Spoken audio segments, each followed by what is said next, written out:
Serotonin adalah hormon kebahagiaan yang kalau kadarnya meningkat, kita bawaannya happy aja gitu. Oh, oke. Nah, triptofan juga merupakan bahan untuk membuat melatonin. Melatonin berfungsi untuk mempermudah kita tertidur. Nah, Oke. sebenarnya agak kontradiktif nih, karena di dalam coklat itu ada kandungan kafein dan theobromine yang merupakan stimulan yang bikin kita jadi seger, bersemangat gitu. Tapi di sisi lain, coklat juga mengandung triptofan.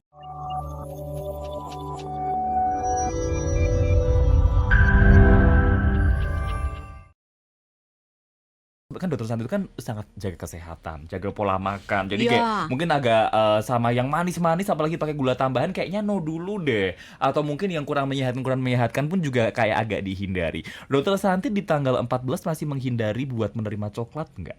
menerima atau makan.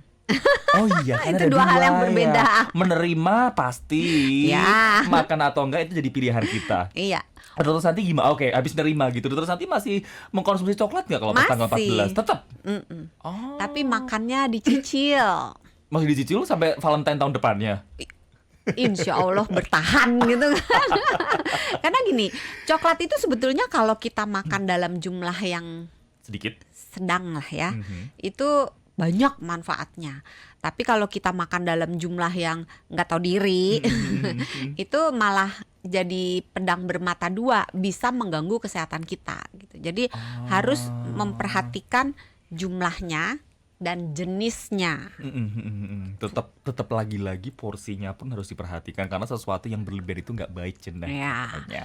Saya penasaran deh, coklat kita kan sebagai orang awam ngelihatnya dari luar gitu ya, ya coklat itu memang didapatkan dari pohon coklat itu kan. Ya. Nah, sebetulnya kandungan-kandungan yang ada di dalam coklat itu apa? Karena banyak yang bilang, semuanya deh, kalau makan coklat itu bener-bener yang coklat, yang murni, itu manfaatnya ada banyak. Tapi beda ceritanya sama coklat yang udah diolah dengan tambahan-tambahan gula, tambahan perasa-perasa lainnya, itu udah beda ceritanya lagi. Artinya, ketika coklat itu masih murni, kandungannya tuh oke banget. Jadi simpulkannya seperti itu. Sebenarnya kandungan-kandungan di coklat itu apa aja, Dokter Santi? Jadi memang seperti yang Haria katakan itu benar bahwa coklat itu ketika diukir oleh pabrik coklat Jadi menjadi sebuah produk relief. gitu. Iya. Jadi ditambahkanlah gula, ditambahkanlah susu, ditambahkanlah perasa, ditambahkan pewarna dan seterusnya, maka itu akan membuat manfaat dari coklat sendiri jadi memudar. Tapi coklat sendiri kandungan yang bermanfaatnya banyak. Yang pertama, Mm. mengandung antioksidan. Wih. Nah, antioksidan seperti kita ketahui fungsinya banyak banget. Mm-mm. Bisa membantu mencegah penyakit-penyakit kronis, bisa menurunkan resiko untuk terkena diabetes, menurunkan resiko untuk terkena penyakit jantung. Mm-mm. Terus dia bisa menurunkan tekanan darah, dia juga bisa membuat kulit menjadi bagus.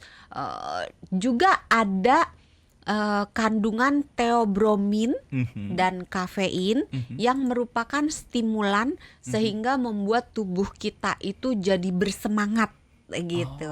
Terus Oh. membuat tubuh kita itu jadi terasa nyaman. Kemudian Mhm. coklat juga mengandung triptofan Mhm. yang merupakan bahan baku untuk membuat serotonin. Mhm. Serotonin adalah hormon kebahagiaan yang kalau kadarnya meningkat, kita bawaannya happy aja gitu. Oh, oke. Nah, triptofan juga merupakan bahan untuk membuat melatonin. Melatonin berfungsi untuk mempermudah kita tertidur. Nah, Oke. sebenarnya agak kontradiktif nih, Mhm. karena di dalam coklat itu ada kandungan kafein dan theobromine yang merupakan stimulan yang bikin kita jadi seger, bersemangat gitu. Tapi di sisi lain, coklat juga mengandung triptofan. Nah, triptofan itu membuat kita kalem, rileks gitu. Terus bisa lebih mudah tertidur. Nah, jadi sebenarnya agak kandungannya kontradiktif nih. Tapi kalau secara keseluruhan, ketika kandungan-kandungan itu masuk ke tubuh kita lebih banyak ke hal positifnya atau malah sebaliknya? Maksudnya kalau kita makan coklat kita jadi bersemangat atau jadi ngantukan gitu. Iya. Nah, itu tergantung respon badannya. Jadi kita harus mengamati bagaimana tubuh kita merespon terhadap si theobromine dan kafein yang ada di dalam coklat, maupun bagaimana tubuh kita merespon triptofan yang ada di dalam si coklat itu.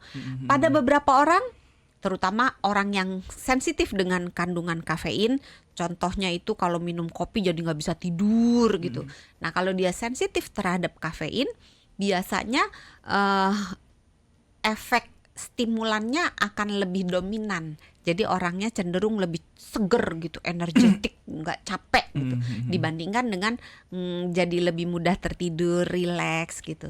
Tapi nggak semua orang kayak gitu. Jadi efek coklat terhadap tubuh itu berbeda-beda, sama seperti efek kopi terhadap orang beda-beda gitu. Jadi kita harus kenal diri kita sendiri, kita masuk yang mana, yang ngantukan, yang rileks, kalem gitu, atau yang bersemangat malah nggak bisa tidur habis makan kopi. Terus kalau misalnya kita termasuk yang sensitif, jadinya kita bawaannya nggak bisa diem gitu ya, energetik gitu, bersemangat gitu, nggak capek-capek, ya sebaiknya coklatnya dikonsumsi di pagi hari. Kalau sangat sensitif sampai benar-benar nggak bisa tidur gitu, walaupun sudah dikonsumsi di pagi hari, maka sebaiknya dihindari konsumsi coklat gitu. Gampang kan? Oke. Kenali dirimu. Lagi-lagi kapan waktu terbaik untuk kita mengkonsumsi coklat, kadar yang seperti apa, itu tetap kembali ke diri kita juga Iya, ya. iya, Kondisi tubuh kita seperti apa, Iya. kondisi secara kesehatan kita pun juga seperti apa Iya. gitu. Berarti basically sebetulnya coklat itu aman untuk dikonsumsi semua orang. Yang Ini murni. pertanyaannya tricky nih. Gimana tuh? Murni pun pada beberapa orang, coklat itu bisa membuat pasien-pasien yang punya GERD, asam lambung, penyakit asam lambung, jadi asam lambungnya naik menuju ke arah mulut, jadi naik ke atas, itu bisa memperparah. Tapi tidak semua. Nggak semua.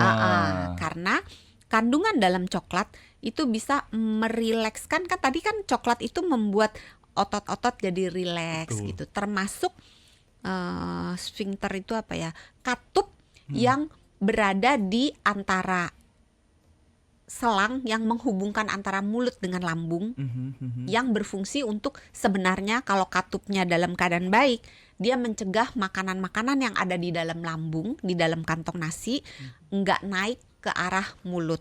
Kalau nggak ada katup itu, bayangin kalau kita sholat, kita ruku, tumpah dong makanannya, ya kan? Nah, ketika katup itu melemah atau katup itu rusak, maka isi dari lambung, bisa makanan, bisa cairan, bisa asam lambung, dengan mudah mengalir balik ke arah mulut. Nah, si coklat ini membuat katup itu jadi rileks. Jadi bisa bocor sedikit gitu. Tapi tidak semua orang. Kembali lagi, efeknya personal. Jadi kita harus nilai, oh kalau makan coklat biasa aja, ya udah monggo dikonsumsi. Kalau misalnya, makan coklat kok rasanya GERD-nya kumat ya udah jangan gitu. Karena efeknya itu personal. Terus kalau misalnya pada coklat tuh kan ada beberapa tipe ya. Ada tipe yang coklat hitam, ada tipe yang coklat putih, ada tipe yang coklat susu. Nah, pada coklat susu dan coklat putih itu tinggi kandungan lemaknya, tinggi kandungan gulanya. Nah, lemak dan gula itu membuat penyakit GERD lebih parah gitu loh, atau kumat. Jadi, kalau memang mau menikmati coklat untuk penderita GERD, lebih baik mungkin yang dark chocolate, tapi dalam jumlah yang minimal, dikit aja gitu. Karena sesuatu yang berlebihan itu nggak baik.